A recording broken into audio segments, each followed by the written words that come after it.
कि मैं स्नातक एमएलसी हूं और आप सही कह रहे हैं, मेरे निर्वाचन क्षेत्र में 8 जिले हैं। बनारस, चंदौली, गाज़ीपुर, बलिया, जौनपुर, मिर्ज़ापुर, सोनभद्र और भदोही। इन 8 जिलों के बीच में मेरा जाने का मुझे अवसर मिलता है और उसके अलावा पूरे प्रदेश में भी हम लोग घूमते हैं पार्टी के निर्देश पे। तो लगातार मैंने देखा है कि आज नौजवान बेरोजगार होता जा रहा है और जब मौका मिलता है तो सरकार से भी हम लोग प्रश्न करते हैं कि उत्तर प्रदेश पूरे देश में एक ऐसा प्रदेश है जिसने रिकॉर्ड बनाया है, और रिकॉर्ड बनाया है तो पेपर लीक में रिकॉर्ड बनाया है। और सारे एग्जामिनेशंस के पेपर लीक इसलिए होते हैं कि सरकार नौकरी देना नहीं चाहती, और सरकार की जो मंशा है वो चाहती है कि आउटसोर्सिंग में नौकरियां हों, क्योंकि गरीब मजदूर किसान का जो बेटा है जो गांव से निकल के जाता है उसको नौकरी न मिल पाए। जो हमारे साथ के लोग हैं, जो हम लोगों के बीच के लोग हैं, जो हमारे नेता आदरणीय अखिलेश यादव पीडीए की बात करते हैं, तो आप देखिए कि पीडीए समाज के लोगों को आरक्षण न मिल पाए, आउटसोर्सिंग में नौकरियां हो जाएं, जितनी सरकारी संस्थाएं सब बेचने का काम भारतीय जनता पार्टी की सरकार कर रही है। आज रेल बेच दिया, भेल बेच दिया, LIC बेच दिया, एयरपोर्ट बेच दिया, जितनी सरकारी संस्थाएं सब सरकार बेचने पे लगी है, क्योंकि सरकार आरक्षण को समाप्त करना चाहती है। आखिर में सर, सरकार क्यों ऐसा कर रही है जो कि नौजवानों का भविष्य अधर में डाल करके और अपना ही चाबुक चला रही है? देखिए, लगातार उत्तर प्रदेश में जब से भारतीय जनता पार्टी की सरकार आई और देश में जब से भारतीय जनता पार्टी की सरकार आई है, उसने लगातार देश को बेचने का और लूटने का काम किया है। क्योंकि जानते हैं नौजवानों को रोजगार मिल जाएगा, नौजवान पढ़ने लिखने लगेंगे तो इनकी काली करतूत से पर्दा उठ जाएगा। इसलिए वो चाहते नहीं हैं कि नौजवानों को मौका मिले पढ़ने लिखने का, नौजवानों को नौकरियां मिले। जितना पैसा है वो बेचना चाहते हैं, देश को, देश की संपत्ति को बेचने का काम भारतीय जनता पार्टी की सरकार कर रही है। और आप देख रहे होंगे कि लोकतंत्र जो संविधान का जो हमारा मंदिर है, जब उसका उद्घाटन हुआ तो हमारे बीच के लोगों को नहीं बुलाया गया, देश की राष्ट्रपति जी को इन्विटेशन नहीं गया।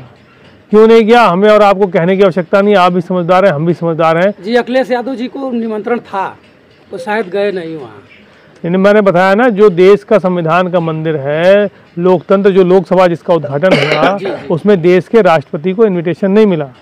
राष्ट्रपति को इन्विटेशन क्यों नहीं मिला? इसलिए नहीं मिला कि वो नहीं चाहते, जो हमारे आदरणीय अखिलेश यादव जो पीडीए की जो बात कर रहे हैं, पीडीए समाज की वो आती हैं राष्ट्रपति जी, इसलिए उनको इन्विटेशन नहीं दिया।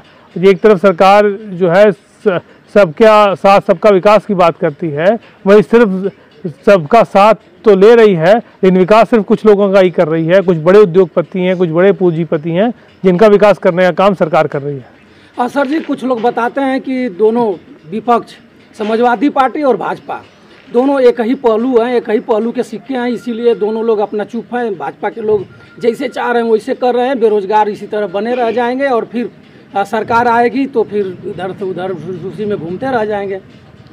देखिए, लगातार आदरणीय अखिलेश यादव जी ने हमेशा संघर्ष करने का काम किया और हम सब लोगों ने सड़क से संघर्ष लेके सदन तक संघर्ष करने का काम हम लोग कर भी रहे हैं। जिस तरह से आप देख लीजिए, उत्तर प्रदेश में बेरोजगारी की दर बढ़ गई, उत्तर प्रदेश में अपराध का ग्राफ बढ़ गया।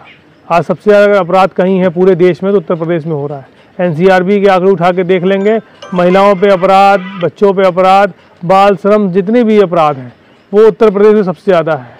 और अभाव में ही स्वभाव बदल जाता है, तो लोगों का अभाव में स्वभाव बदल रहा है। लोग अपराध के लिए, जो उत्तर प्रदेश में नौजवान है अपराधी इसलिए हो जा रहा है क्योंकि सरकार बनाना चाह रही है अपराधी, उनको नौकरियां ना देके। सर जी, कुछ ऐसा जगह है जहां अखिलेश यादव जी, कुछ ऐसी हत्याएं हो रही हैं जहां अखिलेश यादव जी के पूरा कुनबा जा रहा है, समाजवादी पूरा कुनबा पहुंच जा रहा है। और कुछ ऐसे जगह हैं जहां जैसे जौनपुर में अनुराग यादव की हत्या हुई। सरेआम एक देश का भविष्य था, खिलाड़ी था, पढ़ाई लिखाई कर रहा था और गरीब परिवार है। और बीजेपी के लोग बता रहे हैं कि दोनों पक्ष यादव हैं, इसलिए अखिलेश यादव ना उस पर ट्वीट किए और ना ही अखिलेश यादव का कोई वहाँ गया। ये आप एकदम गलत बात जो भी बता रहा है, क्योंकि जौनपुर मेरे निर्वाचन क्षेत्र में आता है। हम सब लोग उसके घर गए थे, संवेदना व्यक्त की थी, हम लोगों ने गिरफ्तारी की मांग भी। वो पारिवारिक झगड़ा था, वो झगड़ा जो था वो पारिवारिक झगड़ा था। पारिवारिक झगड़े में अब, क्योंकि जो अगर आप किसी से झगड़ा सरकार की गलतियों से होगा तो सरकार को हम घेरने का काम करेंगे, लेकिन जब झगड़े पारिवारिक होंगे, आपस में किसी का परिवार का विवाद होगा, तो उसमें आप ये समझिए कि वो विषय ऐसा था, बहुत दुखद और मर्माहत करने वाला विषय था। हम लोग खुद ही देख के बहुत दुखी हुए।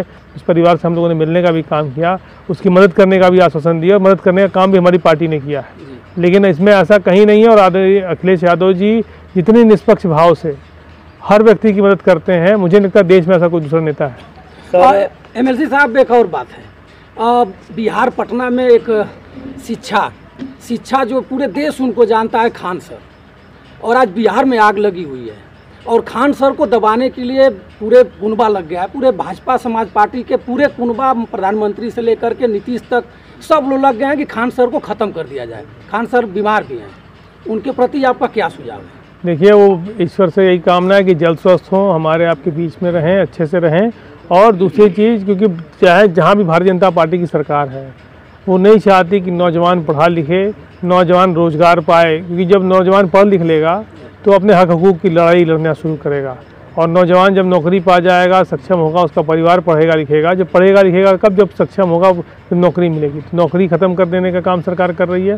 पढ़ना लिख पाए उसकी व्यवस्था सरकार कर रही है। जो सही बात करता है उसको दबाने का काम सरकार कर रही है। इसलिए हम उत्तर प्रदेश की सरकार हो, चाहे बिहार की सरकार हो, चाहे जहाँ भी भारतीय जनता पार्टी की सरकार है, उन सब के खिलाफ हमें लगता है कि सब नौजवानों को मिलकर इस बार देश से इनको हटाने का काम करना होगा। सर, पहले कुछ जब सरकारें होती थी, जैसे स्वर्गीय मुलायम सिंह जी मुख्यमंत्री रहते थे या और कोई रहता था, तो विपक्ष के लोग सड़क पर धरना देते थे, चक्का जाम कर देते थे, हू हल्ला करते थे। लेकिन आज भाजपा की गवर्नमेंट है और इसमें विपक्ष का कोई भूमिका नहीं समझ में आ रहा है। ना कहीं धरना हो रहा है, ना कहीं कुछ चक्का जाम हो रहा है। क्या मतलब है? इसी तरह सरकार को आप लोग फ्री छोड़ दिए हैं क्या?